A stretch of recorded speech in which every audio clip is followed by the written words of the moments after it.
तरफ चलते हैं। दिया हुआ है दो संपूरक कोणों का अंतर 20 डिग्री है। यदि इनमें से छोटा कोण P है तो 3P माइनस 50 डिग्री का मान क्या होगा वो बताना। देखिए यहाँ दिया हुआ है दो संपूरक कोणों का अंतर 20 है और छोटा कोण कितना है P है, तो हम बड़ा कोण मान लेंगे। माना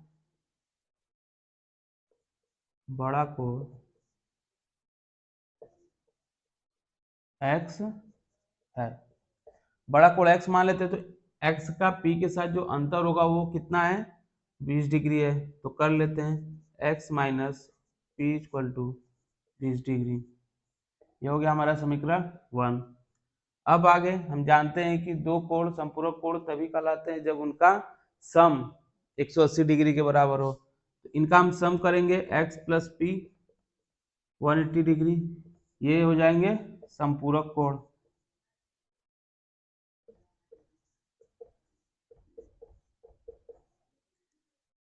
अब इन दोनों इक्वेशन को हम सॉल्व करेंगे, इन दोनों इक्वेशन को सॉल्व करेंगे, इनको हम ऐड कर लेंगे। ऐड करेंगे x x जोड़कर 2x हो जाएगा और ये प्लस है ये माइनस है ये कैंसिल हो जाएगा। 180 डिग्री में 20 डिग्री ऐड होकर हो जाएगा 200 डिग्री और x की वैल्यू यहाँ से आ जाएगी हमारी 200/2 इक्वल टू 100 डिग्री। अब x की वैल्यू आ गई 100 डिग्री, तो x की वैल्यू को हम किसी एक इक्वेशन में रख देंगे। तो हम फर्स्ट इक्वेशन में रखते हैं समीकरण 1 में। एक में x का मान रखने पर, जब x का मान समीकरण 1 में रखेंगे तो हो जाएगा ये हमारा 100 minus P equal to 20 degree. तो यहाँ से p का वैल्यू आ जाएगी हमारी 100 minus 20 equal to 80 degree. p का वैल्यू आ गया हमारा 80 डिग्री। अब इस p का मान हम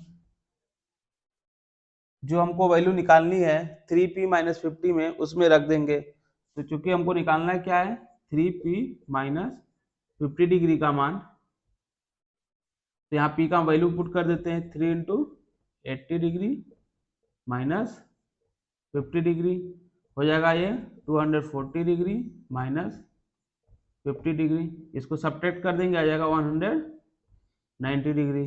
तो 190 डिग्री हमारा ऑप्शन में फोर्थ है, तो हमारा करेक्ट ऑप्शन हो जाएगा 190 डिग्री। अब हेलो दोस्तों, अब हम दूसरे क्वेश्चन की तरफ चलते हैं। दूसरा क्वेश्चन है, एक विद्यार्थी ने परिमेय संख्याओं के निम्नलिखित गुणधर्मों की सूची बनाई, इनमें से कौन सा सही है।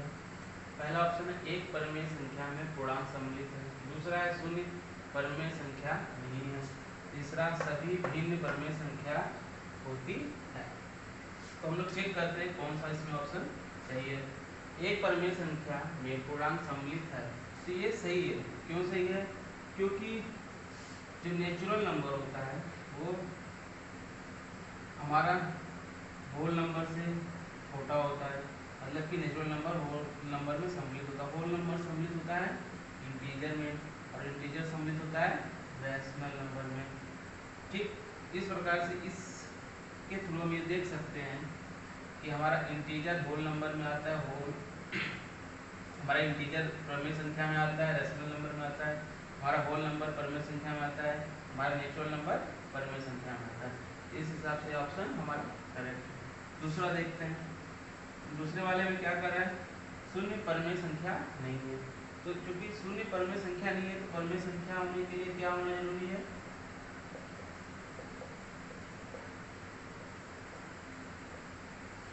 परिमेय संख्या जो होता है वो होता है p/q के फॉर्म में और q not equal to 0।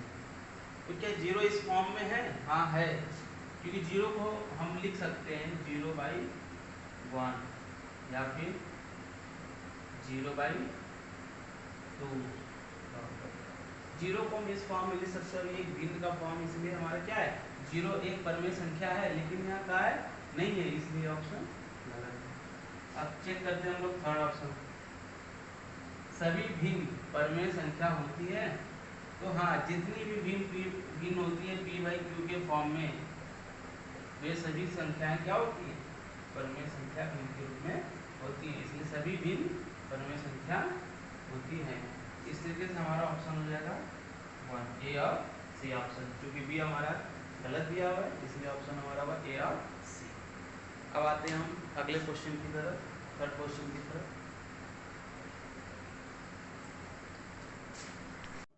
Next question है x y के साथ व्युत्क्रमानुपाती विचरण करता है। जब x का मान 3.5 है तो y का मान 2.4 है। जब x का मान 5.6 है तब y का मान पूछ रहा है कि y का मान क्या होगा। जब भी व्युत्क्रमानुपाती विचरण का बोले कि जैसे कि व्युत्क्रमानुपाती है, तो ऐसे के लिए हम लोग क्या करेंगे, ऐसे कंडीशन हम लोग करेंगे। इसके करने का तरीका होता है x1 y1 equal to x2 y2। ये हमारा व्युत्क्रमानुपाती विचरण के लिए होता है।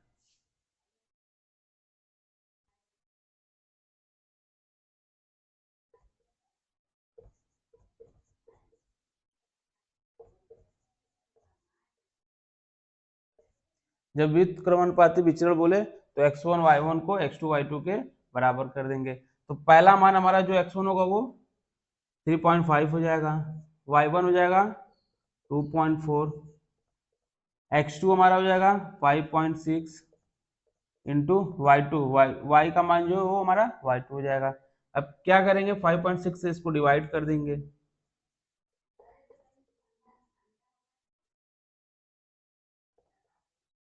बराबर y2।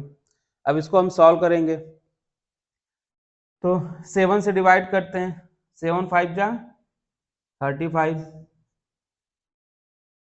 7 8 जा 56।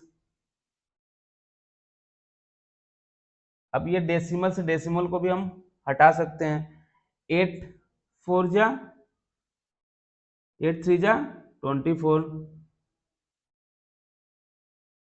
अब ऊपर क्या बच गया मेरा, 5 इंटू 0.3 इक्वल y2।